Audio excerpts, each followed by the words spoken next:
Good.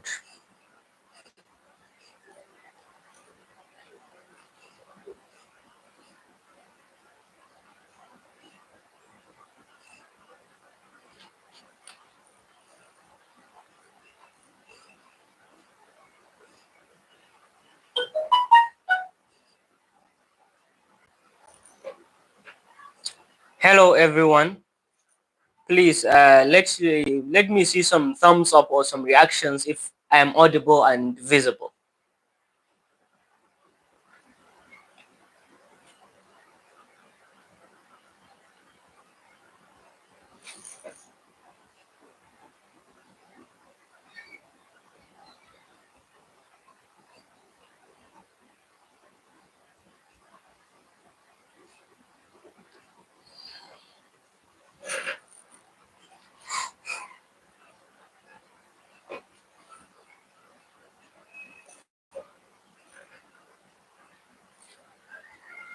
We will be starting in, I think, in 5 minutes, so that each and every one of us will be here.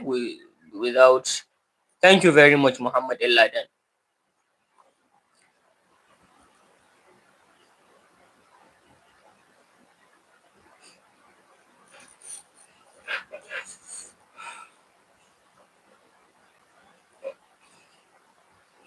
Can see you, Kani.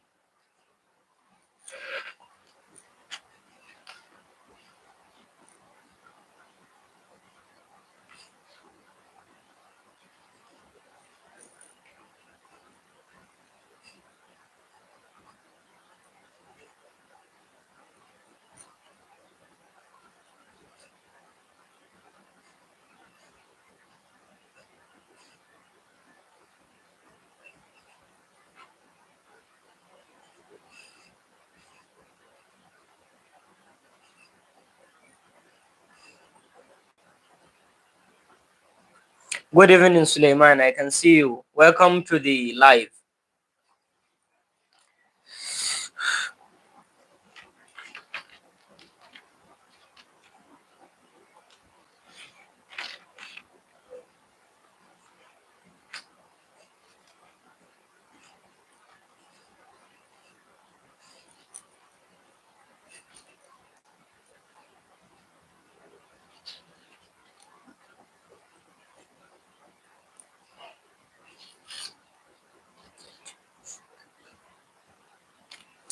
So I think we are going to start with this session, and today we will dive into so many things related to confidence.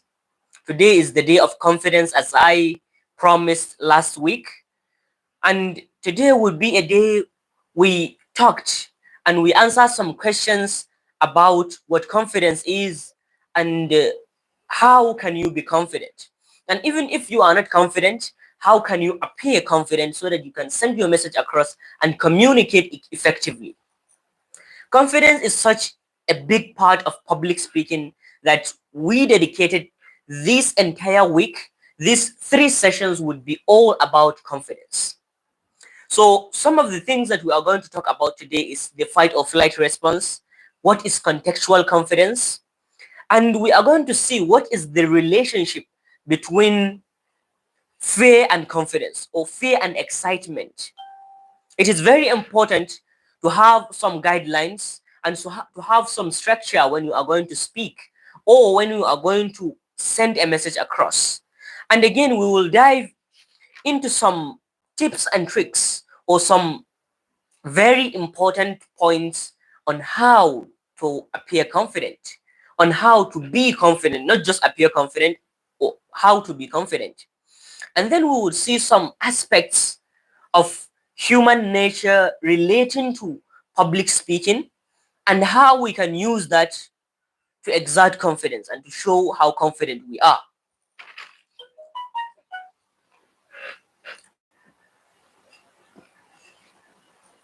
Let's begin by seeing how people react. A lot of the times, when you are called upon to speak before an audience, when you are called upon to give a message, in your body you feel very intense. You feel that today something is happening. You feel afraid. That is the more appropriate word to use. We feel afraid. We feel like we are in a very delicate situation. We feel increase in our heart rate. We feel the increase in the adrenaline in our body. We shallow breathing. Our muscles tense. We sweat sometimes. And our mouth goes dry. And we feel butterflies in our body. These all are symptoms of fear. Let's take another scenario. If today you are being chased by a lion, you will feel all these symptoms. You will feel your heart will race, you will breathe very hardly, and more importantly, you will feel in a very, very difficult situation. How can you get out of it? Something very interesting is that when you are excited, the same thing happens. When you are excited, the same thing happens. When you are excited, your heart races, the adrenaline in your body increases, you breathe faster, you feel dry in your mouth. So, my point is, fear and excitement are having the same symptoms: sweating, dry mouth, shaking, and all those things. When you are afraid, it happens, and when you are excited, it happens.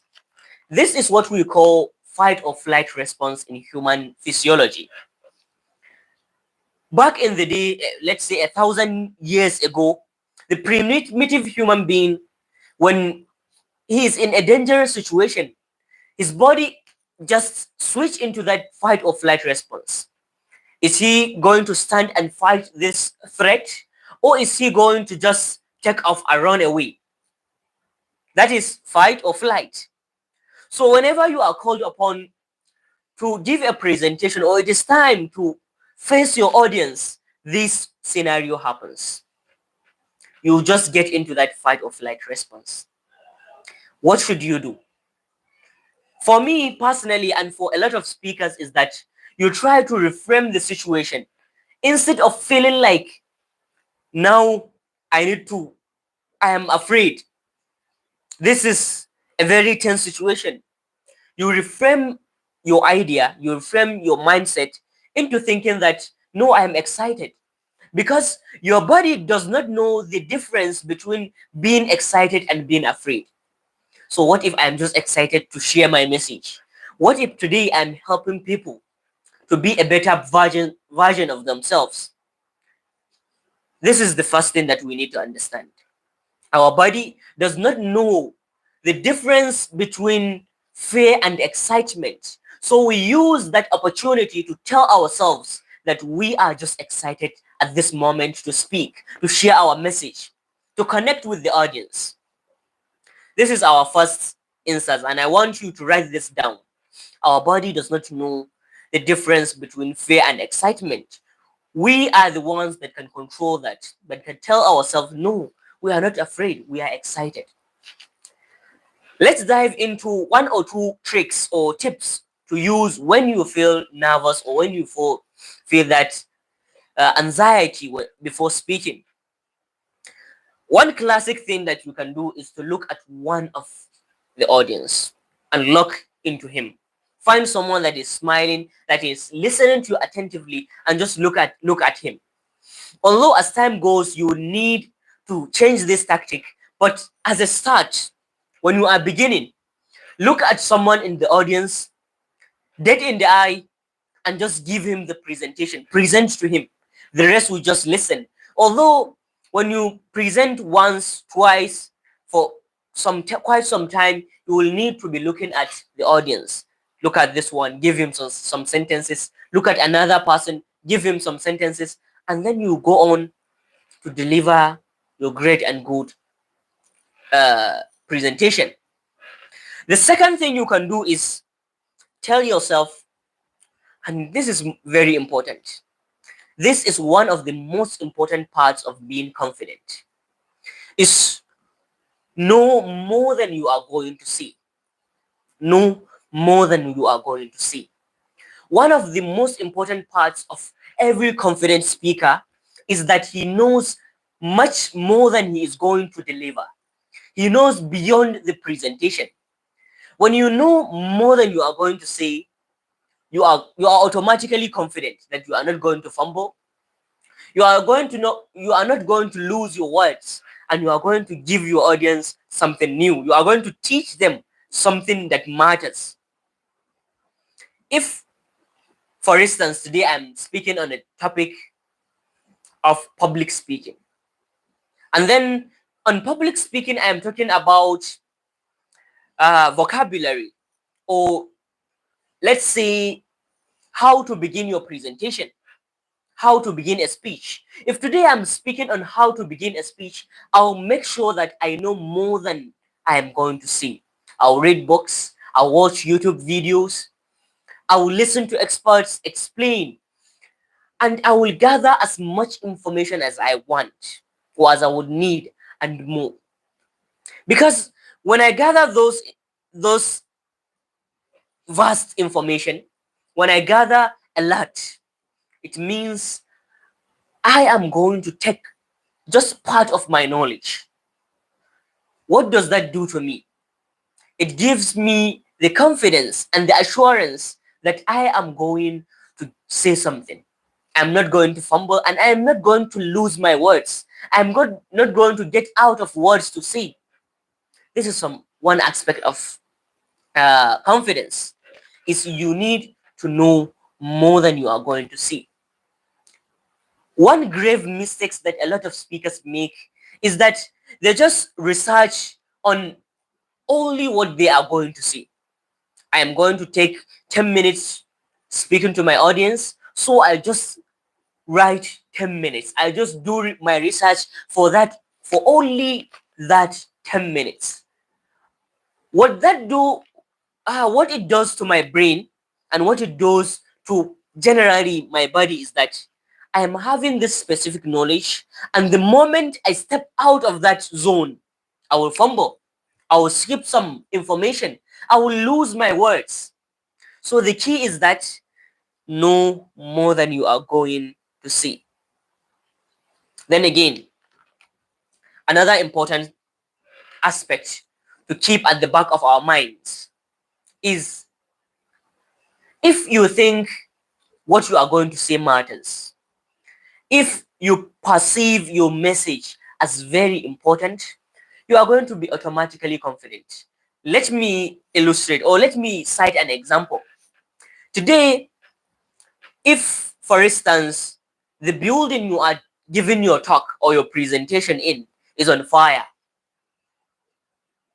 and the audience are going to burn to death, would you hesitate to go up on the stage and tell them and warn them that there is a fire in the building and they need to evacuate?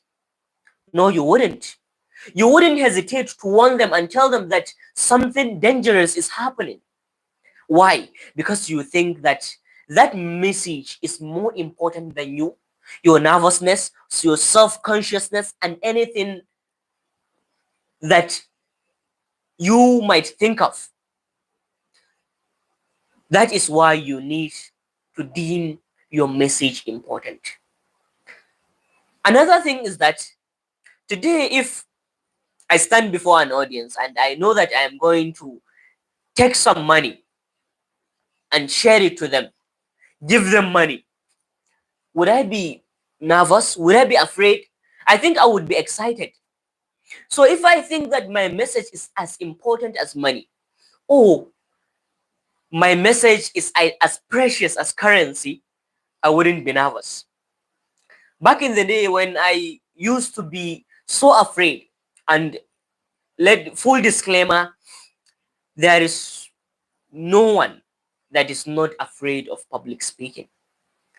I am yet to find someone that is fully and entirely not nervous before speaking. So back in the day, I used to think that it's about me. I haven't dressed well. No, my cap isn't well. No, I haven't brushed my teeth. Or no, I am not smelling well. I am all self-conscious. But then I realized, after doing so much research, after going through so much experience, I realized that you need to focus on your audience. You need to know that it's not about you. This is a very important rule, and it's a golden rule. It's not about you, it's about the audience, it's about the listeners. Yours is only to deliver the message, deliver your talk. Thinking that it's about you, I think you are deceiving yourself and you are setting yourself up for failure. You need to understand that that message you are trying to send across, you are sending it to someone else, and you need him to be impacted. You need to change something about him. Either it's how he thinks or how he acts, or you want him to take some action. That is why you need to know that it's not about you, it's about the audience. Now, fear. We are at some point we are afraid. Fear is all associated with threat and danger, while excitement and being into something is always associated with something positive, anticipation of positivity. If today I am thinking that, oh, I'm giving this important talk, I am impacting people. Today, oh, let's say today, this talk that I am going to give would make me money. If I'm anticipating that positive experience, I would be excited. But if I am only thinking of like, oh, I am going to fumble, I am going to fail, I am not ready for this, I am shifting myself to fear. You will be afraid. That stage fright will be there. Even if it's there, no matter what I say today, no matter what I tell you, you will be nervous before you speak. It depends on how important your speech is and how important your audience are to you. But you will be nervous. You will feel that heartbeat, your voice will quiver, you will shake, you will tremble before you speak to your audience. The only difference is how you react. How you react to that nervousness, how you react to that feeling of anxiety. So to cope and to have better experience, I will give you, I think, to look confident, I will give you 5 steps or 5 things to do. 5 things to do before you speak and when you are speaking to look confident. Because a lot of the times it doesn't matter if you are confident inside. What matters is that your audience see confidence in you. Remember that no one can read your mind. No one can see what's inside your head. No matter how nervous you are, no one can see it except if you let your body show it. So let's take them. First of all, speak up. Speak up. In our last session, in our last week sessions, we spoke on the importance of vocal variety. One of those vocal variations is volume. You need to increase your volume. Maybe take it when you are speaking at, let's say, 3 out of 10, hype it up. Speak at 5. You would sound more confident instantly without any hindrance. If you want to speak more confidently, the first thing you need to do is to speak up. Increase your volume. Do not speak like you are whispering to someone. Do not speak like you are whispering to a person in a room. Speak as if you are speaking to an audience. Maybe if your volume is too high, you might sound rude. But if your volume is too low, you will definitely sound nervous. And it's one of the traits of nervous speakers. Secondly, pause like a boss. And I mean it. I cannot overemphasize the importance and the power of a pause. When something is important, pause before you say it. Pause to reaffirm something you have already said. Pause to show the importance of something you are going to say. Pause is one of the most important elements when it comes to speaking. You need to pause more. And another advantage of pausing is you can eliminate the filler words and the non-words. Those as you know what I mean, and a lot of those things with just a pause. Strategically, of course, you cannot just pause randomly throughout your presentation and expect your audience to see you as a confident speaker. You need to pause at the right moment, and it takes practice. Do it again, again, and again. The third thing that we need to be considering is stand with a good posture. I know it might sound a little bit off when I say stand like a superhero. Sometimes when you speak, you stand like a nervous speaker. Of course, you are nervous. The best way to show your audience that you are nervous is to stand like a nervous person. Stand tall. If you are sitting, don't hunch, and show them I am confident. Even though internally you might be feeling that intense fear, intense nervousness. Stand tall, give a good posture, use your hand. Use your hand. Don't just be like a statue, just speaking to them. Fourthly, our fourth one is practice. Practice, practice, and practice. And when I say practice, I mean practice with purpose. Practice like you mean it. Let me illustrate and let me give you an example. If by next week I am giving a presentation or a speech and I have written everything, I will stand before a mirror or in my room or in my office and give that entire presentation to myself out loud. It might sound silly to you right now. It might sound a little bit off. Why should I be speaking to myself? Why should I be speaking in front of a mirror? You are doing that to train yourself to be confident and sound confident and overall become a confident speaker. If today I am performing, let's say, a music, I am just citing an example, or I am reciting in a gathering and I have written it, will I be just reading my song internally and when I am needed to present or to perform that song for the first time? Like, bear with me. If I am going to present tomorrow, I'll make sure that that is not the first time I am presenting my speech. I will write it down. If it's bullet points, do it. Stand before a mirror, present. Use the hand gestures. Open your mind. Be open. If you can move to the next level, gather some people, one or two audience, present to them, practice with them, ask them for feedback, and see how you will improve.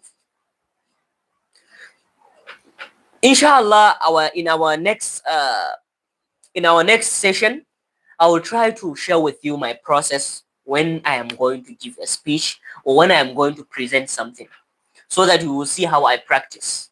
Practicing is one of the most important aspects in public speaking, and I think every performance in general. Make sure you practice enough. Practice with your colleagues, practice with your partner, practice alone in your room, practice looking at a mirror, and do all those things. It is very important. And then finally, and this is more important, and sometimes when you nail this fifth point, you completely eliminate your nervousness. You completely become a confident speaker. I'm not overselling. It takes time to adjust, and it takes time to master this fifth one. Is your silent message. What are you telling yourself? Internally, what are you telling yourself?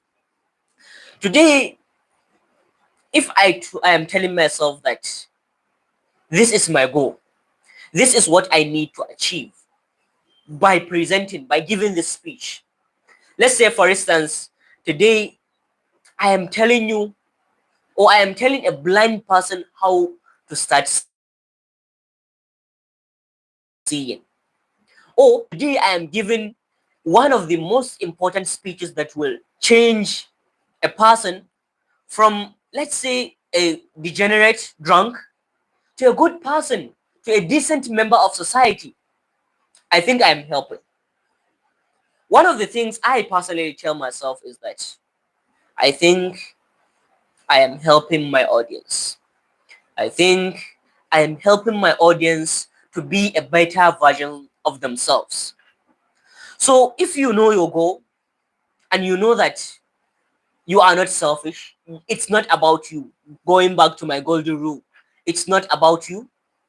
You are more likely to win. You are more likely to give a more energetic and confident presentation and speech. And when you speak with more confidence and conviction.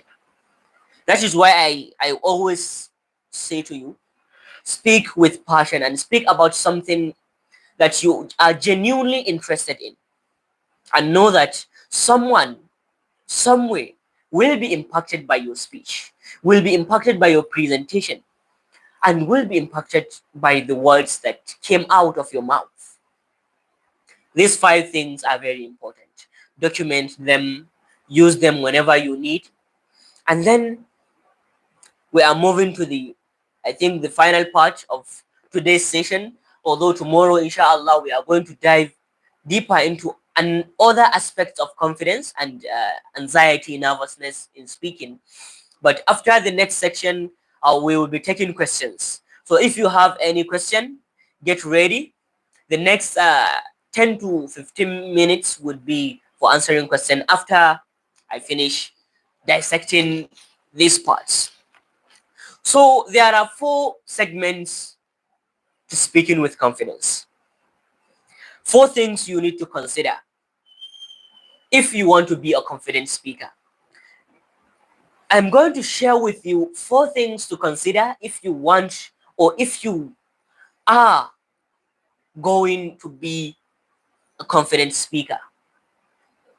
The first one is approach. How do you approach speaking? Do you approach speaking as a threat, as something that you need to quickly go through and be done with? Or do you see that particular presentation or speech as an opportunity? As an opportunity to deliver your message, to share your story, as an opportunity to change the mind of people, as an opportunity to make someone better. This is key. Your approach is key.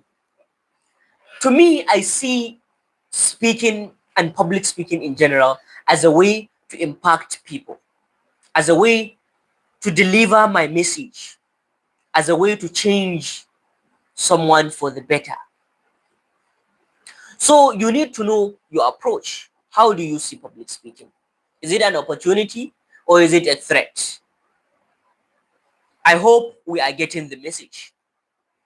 Secondly, this is the first part, approach. The second part you need to consider if you are going to be a confident speaker and if you want to be a confident speaker is your audience. As I said, it's not about you, it's about your audience. Knowledge. What do I mean by knowledge? You need to consider how much your audience know about what you are going to say. What is their qualifications? How would they react on the information that you are going to give out? You need to make sure you consider that. The second one is expectations. What are the audience expecting from you? Maybe some other people have already presented before you. Maybe some have presented after you. We will present after you, I mean.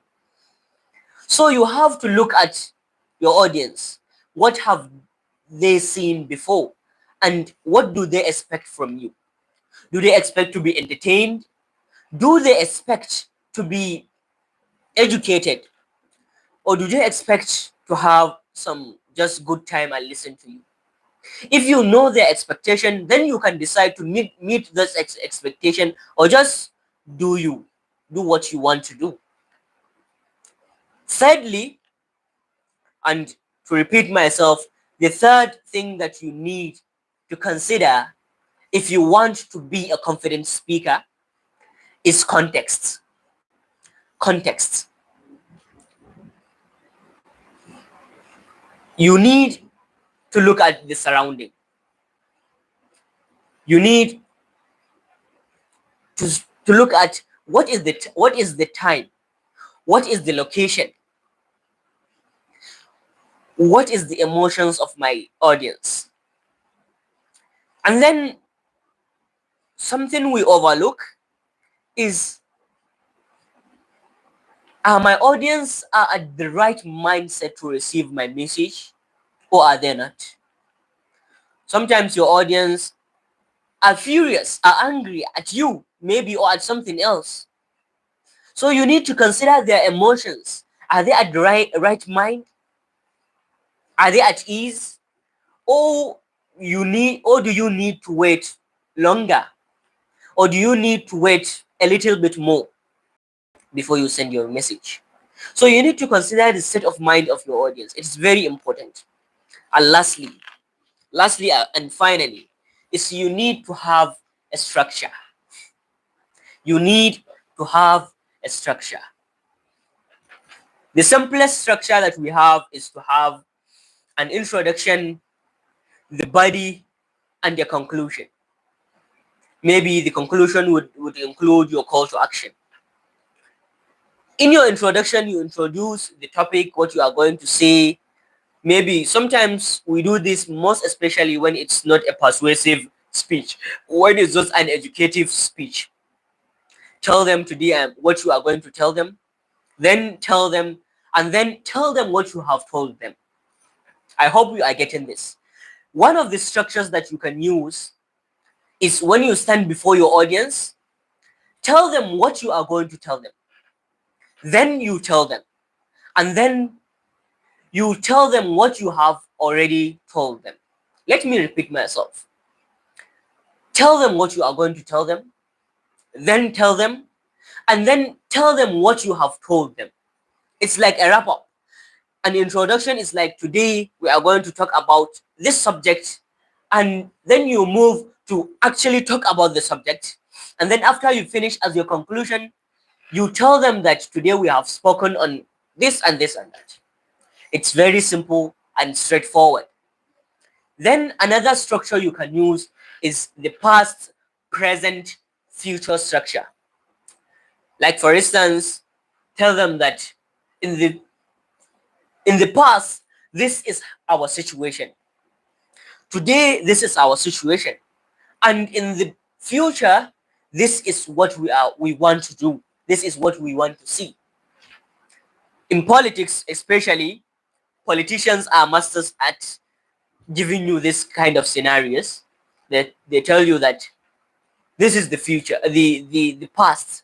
We have struggled, we have suffered, and what is happening right now, presently, we are still struggling. This is happening, this is happening, the government does not care, and what have you. They are telling you the present, and then they move to give you a vision of the future. What is their aim? This is another structure that you need. Studies has shown Studies have shown that 40%, or rather, studies have shown that your audience retain and remember your message 40% better when you have a structure, when you have a clear structure in mind. So it is very important to have a structure. There are so many ways you can structure your speech. There is uh, the rule of three that we use sometimes is that dissect your message into three parts. After that three parts, take the first one, give it some three parts. Maybe you are defending it with a story. Maybe you are defending it with an anecdote, or maybe you are giving some statistics. Move to the second part, do the same. Move to the third part, and also do the same. So this is another structure that you can use, the golden rule of three, which is, I think, this is the most common one, is to have the introduction, body, and conclusion. So I hope we understand the four things that we need to consider before giving a speech or when giving a speech to appear confident. If there is any question, I think now is the time. I will wait a little bit and see what questions have popped up, or I will start the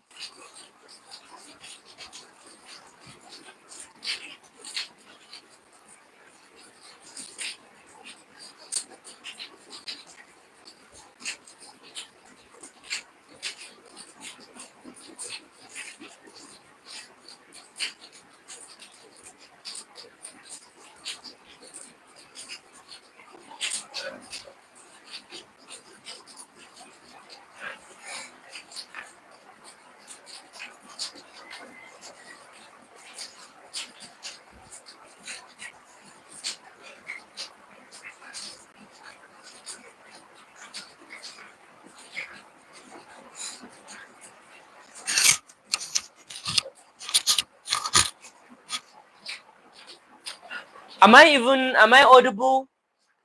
Can someone indicate if I am audible or not?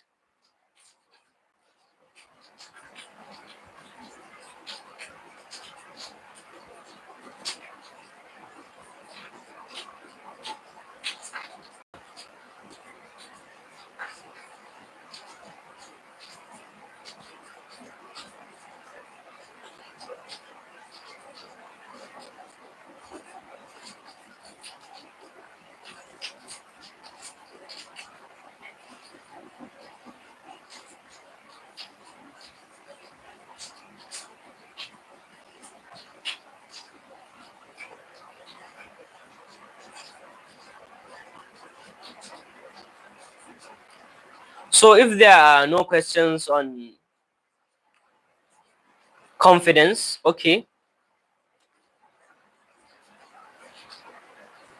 Muhammad is asking, whose speeches can I watch to have good grammar?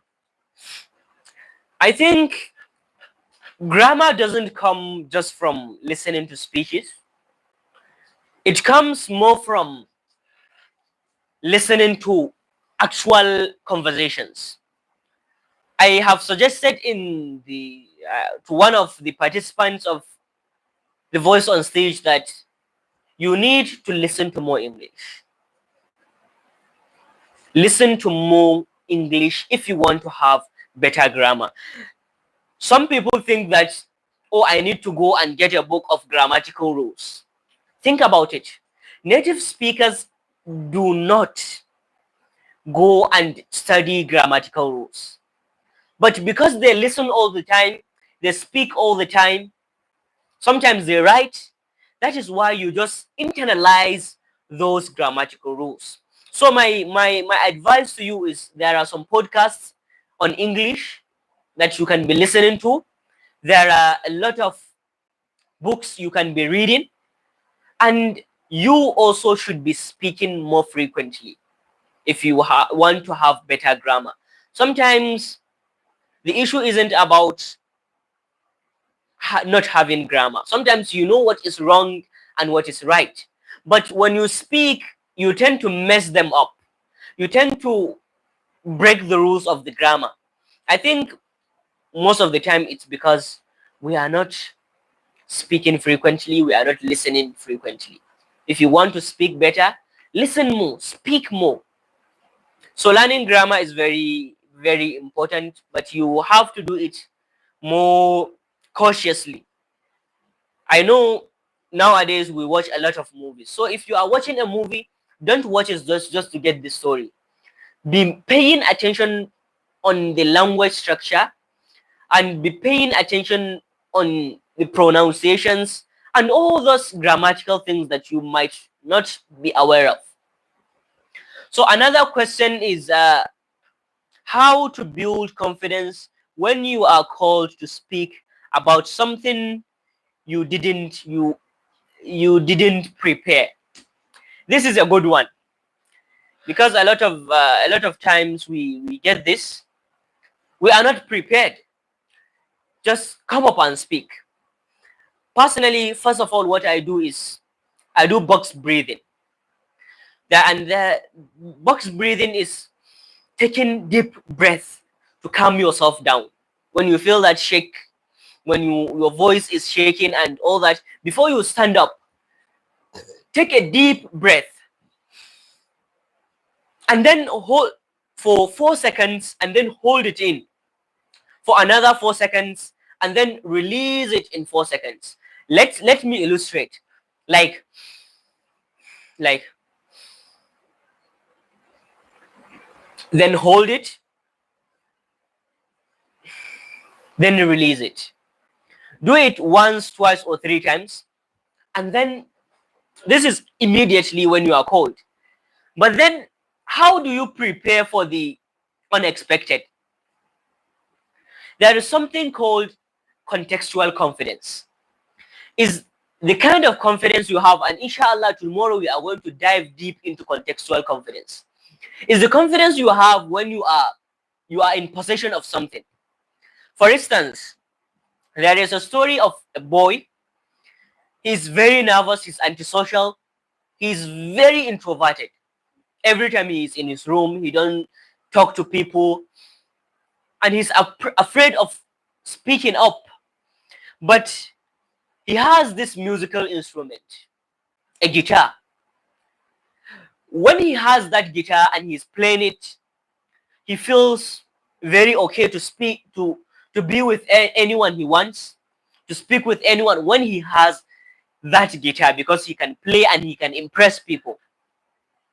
Or rather, sometimes we have this confidence that when you are possession of something materialistic, when I'm having a great car and I drive through a place, I feel confident in myself. When I am out in a luxurious car, I'm confident. Why am I confident? It's because I'm having that particular car, or it's because I'm wearing this particular clothes. I feel like I'm wearing expensive clothes, so I'm confident. That is contextual confidence. So what if we can take contextual confidence and apply it in our communication skills? Today, if I take, let's say, vocal variety or my communication skills, and I practice them so well that I know I can speak, then I wouldn't be afraid when someone call me up to speak. Train them. There is this quote that I really love. It's always written. Let's see this book. Look at this. I don't know if it's visible, but I try to remember it. It's be good, be so good they can't ignore you.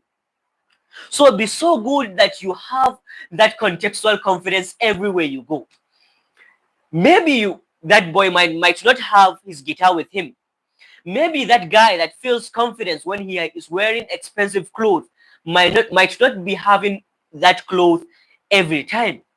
Maybe that person that is confident because of his car might not be having that car in a room when he's called upon to speak. But your voice, you will always have your voice. You will always have the skill you learn to communicate. So if you are so confident in yourself, then I think you wouldn't be afraid when someone calls you to speak. I will cite this example. I think Hawa Kabir is the one who asked this question, and I was with you last week during Toastmasters. I was called upon. I was nervous. To tell you a secret, I practiced that box breathing that I told you. But something that added to my confidence is that I know that I have the vocal capability to speak. So I don't have to worry. So my advice to you is train your vocal variations, train your voice. Use your voice as that instrument. See your voice as something that you can manipulate, play, perform with. See your voice as that guitar. See your voice as that car. See your voice as that expensive clothes. I think maybe I have partially answered this question, and we are going to take more examples and dive deeper into contextual confidence, which is very important.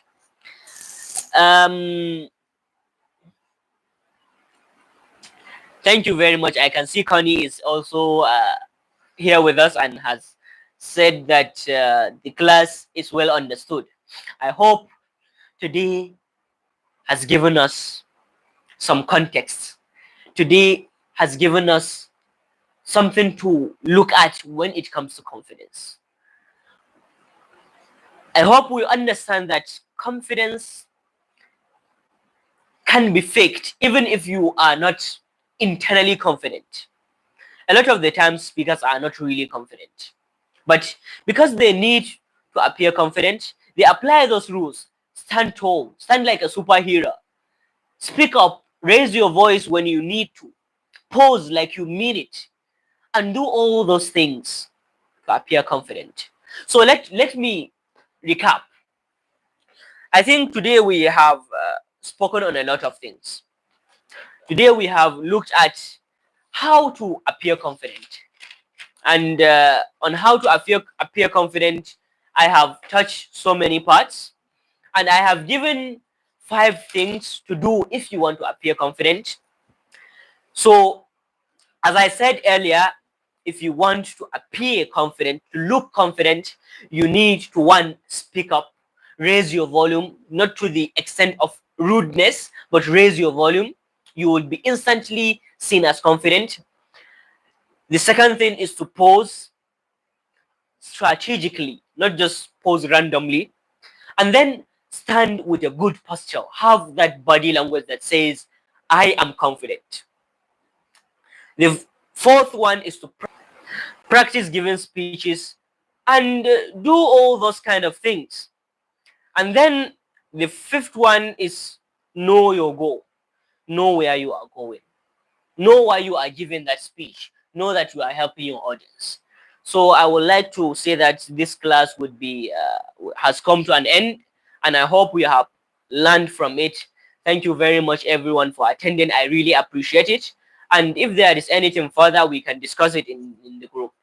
Thank you very much for being here.